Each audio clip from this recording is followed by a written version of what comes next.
Ito nga pala mga idol, one time winner, white hover hatch. Ito naman yung aking hatch na 2-time winner. Pakita ko sa inyo mga idol, hatch green leg.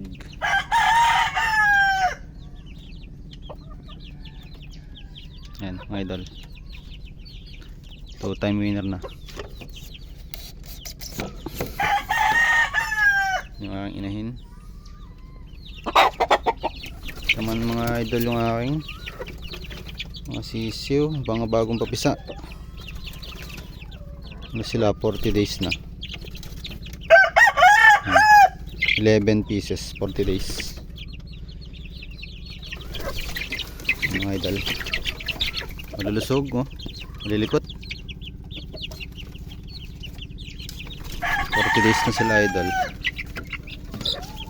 Wait lang mga idol, oh. Boston yung idol, yung mga Boston.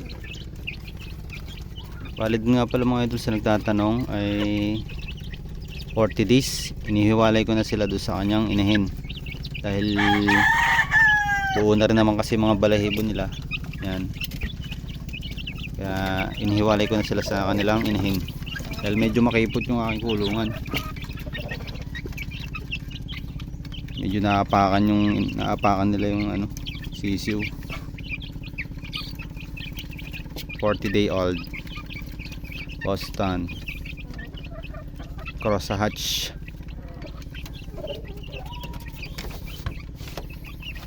Ito naman yung aking 5 months old na green leg straight comb.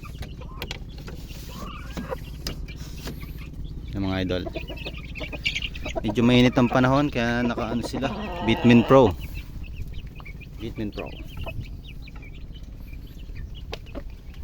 Dito naman mga idol yung pakita ko sa inyo yung aking golden boy na inahin. Medyo maitim yung muka, nangangain ng hinog na mangga. Ano pala, 6 ang itlog nito.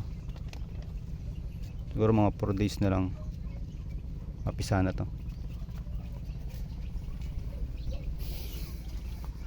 Mga idol, patulong naman mga idol, pa-subscribe na lang ng channel ko at paki-like and comment. Salamat.